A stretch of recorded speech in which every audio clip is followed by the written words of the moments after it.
नमस्कार, मैं नवीन Singh editing school में आपका स्वागत है। आज हमारे बड़े भाई रोहतक से आए हुए हैं संजीव सर।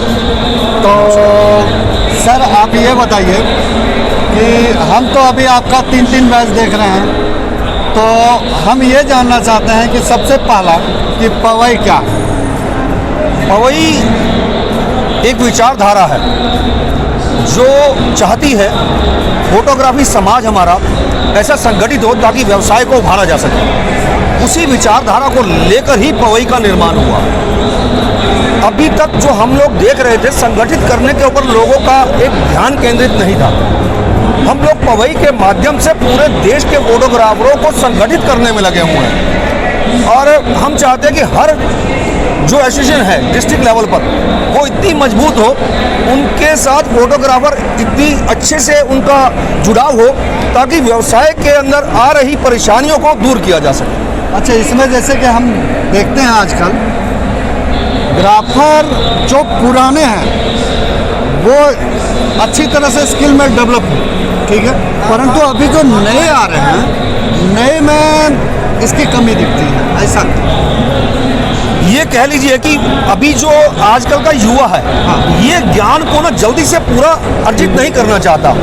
वो समझने की उनकी थोड़ी सी क्षमता कुछ लोगों में, सभी में नहीं कह सकता, कुछ लोगों में ये होता है कि मुझे बहुत ज़्यादा ज्ञान है, जबकि अपने सीनियर का सम्मान करके अगर आप उनसे ज्ञान पूरा अर्जित करेंगे, काम के बारे में पूरी जानकारी रखेंगे, तो आप अपनी क्वालिटी को और निखार पाएंगे और आप अपने व्यवसाय को और अच्छे से चला पाएंगे। ये इसके लिए उन्हें अच्छे तरीके से अपने कार्य कुशलता को और बढ़ाना होगा। उन्हें समझना होगा कि कोई कैमरे से क्या क्या क्वालिटी निकाली जा सकती है। अभी तक जैसे कि आप किस किस संस्था से आप जुड़े हुए हैं? मैं देखिए, सर्वप्रथम मैं कहूँ तो मेरे डिस्ट्रिक्ट क्षेत्र से हूँ। मैं रोहतक से हूँ। रोहतक से मैं प्रेसिडेंट हूँ रोहतक फोटोग्राफर संघ, और उसके बाद मैं हरियाणा से हूँ संरक्षक के रूप में ऑल हरियाणा फोटोग्राफर वेलफेयर संघ, और उसके बाद मैं हूँ photographers welfare association of India से संगठन सचिव के रूप में। ये जिम्मेदारी के रूप में है मेरे पास। कोई ऐसे पद नहीं है जो कि आप कहें कि कोई तनख्वाह मिलती हो। हम इसे वहन कर रहे हैं अपनी जिम्मेदारी के रूप में, और हम सभी लोगों को संगठित करने में लगे हुए हैं। हर जगह जाके, जैसे यहाँ पे अब काफ़ी डिस्ट्रिक्ट के लोग आए हुए हैं, जहाँ पे लोग मिल रहे हैं, मैं उनको बताना चाह रहा हूँ और बता भी रहा हूँ और समझा रहा हूँ कि आपको संगठित होने से क्या क्या लाभ मिल सकते हैं। देखिए, अभी तक लगभग कितने स्टेट से आपके जुड़ाव आपकी तरफ हो चुके हैं? हम लोग 18 से ज़्यादा स्टेट में काम कर रहे हैं। 18 से ज़्यादा? हाँ जी। लगभग अभी बचे हुए कौन कौन से स्टेट? बचे हुए जो क्षेत्र हैं, जिसमें कुछ क्षेत्रों का नाम लेके मैं उन्हें अभी पीछे नहीं कहूँगा, उनसे बातचीत चल रही है। उनसे बातचीत चल रही है ताकि उनको समझा के हम उन्हें उसी राह पर लेके आएँ, उन्हें मार्गदर्शन करके समझाएं कि आपका हमारे साथ मिलकर, क्योंकि हर संस्था का उद्देश्य यही है, वो फोटोग्राफरों को भला चाहती है, लेकिन हमें सभी को एक छत के नीचे आना होगा। अलग अलग विचारों में बंटकर हम समाज का भला नहीं कर सकते। हमें सबको एक छत के जब नीचे आ जाएंगे तो लिख लीजिए कि हम लोग उसी दिन अपने समाज का भला कर देंगे। ऐसे इस क्षेत्र में तो देखिए, आज के दौर में जिस हिसाब से डिजिटल आई, डिजिटल के हिसाब से अब आगे आने वाला कौन सा टेक्नोलॉजी आएगा ये तो हमें भी नहीं पता है, परंतु अपना अस्तित्व बचाने के लिए अभी हम लोग को और इस क्षेत्र में क्या क्या करना होगा? देखिए, सबसे पहले अपना अस्तित्व बचाने के लिए हमें आपस में शंकाओं को दूर करके आपस में भाईचारे को बढ़ावा देना है। हमें एक दूसरे को बिल्कुल भी कहीं काटना नहीं है। बंदर बाट में बिल्ली फायदा उठाती है।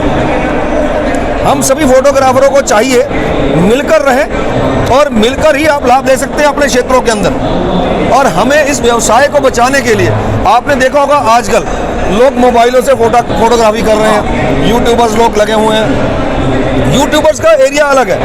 क्या लगता है, एक शादी ब्याह के अंदर क्या आप मोबाइल से फोटोग्राफी कर सकते हैं? नहीं कर सकते। नहीं।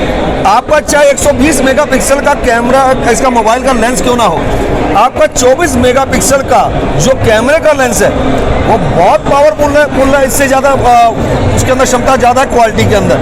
तो हमें ये नहीं कि उससे हम लोग कर सकते हैं। हमें इसके लिए अपने संसाधनों के और अच्छी तरह से उनकी जानकारी लेके उनसे क्वालिटी के अंदर इतना बढ़ना है ताकि लोगों को ये लगे कि फोटोग्राफी के बिना भी जीवन नहीं। आज अगर किसी भी राष्ट्रीय कह लो, हमारे जैसे प्रधानमंत्री जी हैं या कोई और भी किसी पद पे है, बिना फोटोग्राफी के तो भाई साहब इन लोगों का पता कैसे चलेगा?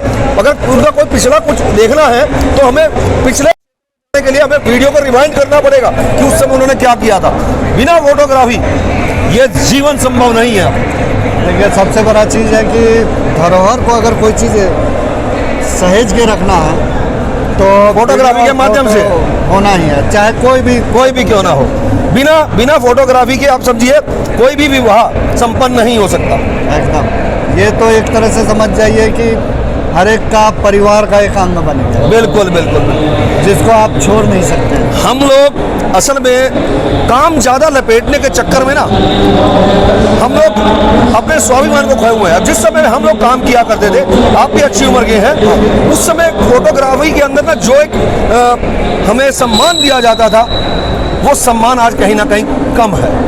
देखिए, आजकल के डेट में प्रॉब्लम क्या हो गया, जो नया जनरेशन अभी एंट्री कर रहे हैं वो सबसे पहले तो वेल ट्रेंड नहीं होते, और बहुत तो ऐसा आता है, कुछ तो ट्रेनिंग ले लेते हैं, परंतु कुछ अपने आप को इतना ज़्यादा ओवर समझते हैं कि वो कहते हैं हम जो कर रहे हैं बहुत अच्छा कर। आपके माध्यम से सभी मेरे उन भाइयों को निवेदन करना चाहूँगा, अपने कार्य की अच्छे तरीके से जानकारी लें, शिक्षा लें, उसके बाद इस मैदान के अंदर उतरें। हमारा व्यवसाय ऐसा है शादी ब्याह का, हम उसके ऊपर प्रैक्टिकल नहीं कर सकते।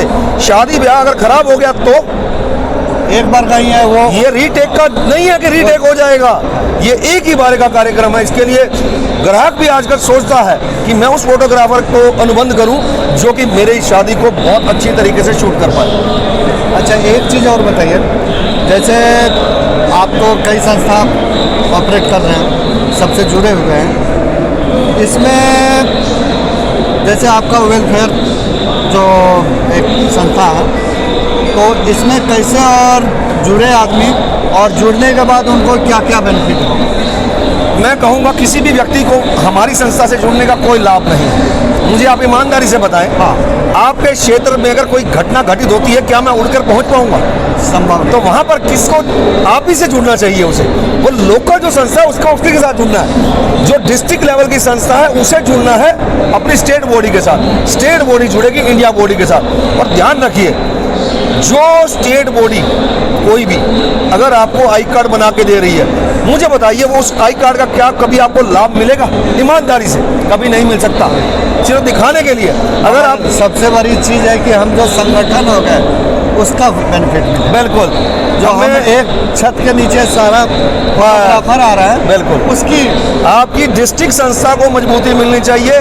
मेरा आई कार्ड बनवा के, मैं रोहतक से हूँ, हाँ, सर्वप्रथम मैं वहाँ से प्रेसिडेंट, आप मेरे रोहतक के अंदर हम लोगों ने एक दायरा फिक्स किया हुआ है, इतने किलोमीटर से ज़्यादा का कोई भी फोटोग्राफर हमारे से नहीं जुड़ सकता। हम वो क्या कहते हैं, अगर आपने जुड़ना है अपने वहाँ की संस्था बनाए मिलकर और उसको रूप दें। और अगर कहें स्टेट बॉडी, हम लोग वहाँ से रोहतक के फोटोग्राफर को हरियाणा स्तर पर नहीं जोड़ते हैं। हरियाणा में जो जुड़ते हैं वो अलग अलग जगहों की संस्थाएं जुड़ती हैं इंडिया स्तर पे, वहाँ पे सभी स्टेट बॉडी, और जहाँ स्टेट बॉडी नहीं है वहाँ की जो डिस्ट्रिक्ट की बॉडी है वो वहाँ जुड़ती है। हम लोग ऐसे सही रूपरेखा लेके चल रहे हैं ताकि कोई भी हम पर उंगली ना उठा सके। सबसे बड़ा प्रॉब्लम क्या होता है आज के डेट में, जो ग्राफर्स हैं उनको ये नहीं पता होता है कि अगर हम एक साथ संगठन हो जाए, एक साथ खड़े हो जाएं, तो हमें क्या लाभ मिलेगा। आदमी अकेले चलना पसंद करते हैं। वो मैं बताऊं, इसके लिए आप जैसे बड़े भाइयों को एक अपनी जिम्मेदारी निभानी होगी। हमारे जो सीनियर फोटोग्राफर हैं उनको अपनी जिम्मेदारी निभानी होगी। हम लोग अक्सर पहले कहते थे ना कि अगर परिवार इकट्ठा परिवार है तो उसका लाभ मिलता था ना, एकदम। ये एक समय कुछ ऐसा आ गया जिसमें कि कहीं शादी हुई और भाई अलग हो गया, जबकि सच्चाई यही है आज भी और कल भी, भविष्य के अंदर भी यही रहेगी। जहाँ परिवार इकट्ठे होंगे उसी परिवार को उसका लाभ या उसका फायदा मिलता है। इसी तरीके से हमारे फोटोग्राफर भाई भी जब तक इकट्ठे नहीं होंगे, बटे रहेंगे, वो लाभ नहीं ले पाएंगे। आज मैं कहूँ हमारे रोहतक फोटोग्राफर संघ की मैं खुद को गौरवान्वित महसूस करता हूँ कि मैं उन भाइयों का प्रतिनिधि हूँ। अपने आप को प्रेसिडेंट प्रतिनिधि, एक जिम्मेदारी है मुझ पर। और अगर किसी फोटोग्राफर भाई के साथ कोई दिक्कत होती है, हम आधी रात को भी उन भाइयों के पास पहुंचते हैं, उन्हें विश्वास भी रहता है और उनको थोड़ा सा अब लगने लगा है कि भाई मुझे संस्था के साथ जुड़ना है। एक समय वो था जब फोटोग्राफर कुछ लोग आते थे हमारे पास जुड़ने के लिए, आज वो समय है वो उठ के खुद आते हैं कि भाई साहब हमें आपके साथ जुड़ना है। हमें तो सबसे बड़ा आज इवेंट, इतनी बड़ी इवेंट हो रही है, ये तो संगठन का ही कमाल है ना। आज ये तो इतने बड़े आप देखिए में हो रहा है। किसी भी शादी विवाह के अंदर ज़्यादा से ज़्यादा कितने लोग फोटोग्राफर मिलेंगे? 6, 8, 10। हाँ। अरे ये तो पर्व है जहाँ पे सारा का सारा फोटोग्राफी समाज ही है। और मैं धन्यवाद करता हूँ झारखंड फोटोग्राफी एसोसिएशन सेंटर का, जिन्होंने यहाँ पर ये कार्यक्रम आयोजित करके फोटोग्राफरों के उपलब्धि तो दी, उन सबको एक दूसरे को मिलने का जो मौका मिला, एक दूसरे के साथ जो ज्ञान बांटने का मौका मिला, जो प्यार भाव पैदा हुआ, वो कहीं और नहीं हो सकता।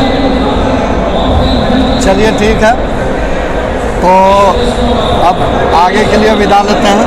बहुत बहुत धन्यवाद। फिर अगर मौका मिला तो फिर हो सकता है जरूर, कभी भी कहीं पे भी पूरे हिंदुस्तान में। मैं एक समझता हूँ हमारे गुरु नानक देव जी कहा करते थे कि जो अच्छे लोग होते थे उनको वो आशीर्वाद देते थे कि तुम उजड़ जाओ, जो बुरे लोग होते थे उनको कहते थे तुम बसे रहो। अर्थात क्या था, उनके शिष्य ने उनसे पूछा उल्टा आशीर्वाद गुरुजी क्यों देते हैं? वो कहते थे, उन्होंने उन्हें समझाया कि जो बुरे लोग हैं वो यहीं बसे रहेंगे तो उनकी बुराई नहीं फैलेगी, और जो अच्छे लोग हैं वो अगर उजड़ के कहीं और जाएंगे तो वो अच्छाई को फैलाएंगे। मुझे मेरे गुरुजी ने आशीर्वाद दिया उजड़ा होने का। मैं जगह जगह जाकर लोगों को संगठित करने का कार्य कर रहा हूँ, उन्हें समझा रहा हूँ कि अपने क्षेत्रों के साथ जरूर जुड़ें। तब इसके लिए बहुत बहुत धन्यवाद। बहुत बहुत धन्यवाद जी, बहुत बहुत शुक्रिया जी। तो दोस्तों, आपने देखा संगठन से क्या लाभ होता है। कोशिश कीजिए किसी न किसी अपने जिले के स्तर से संगठन से जुड़ने की कोशिश कीजिए, जुड़िएगा, कुछ न कुछ लाभ आपको निश्चित मिलेगा। जहां हमारा संगठन खड़ा होगा तो समझ जाइए कि आपको पर्सनल तौर पे तो लाभ नहीं मिलेगा, परंतु इस व्यवसाय को निश्चित लाभ मिलेगा और एक ऊंचाई तक निश्चित जाएगी। तब तक नमस्कार, धन्यवाद, जय हिंद।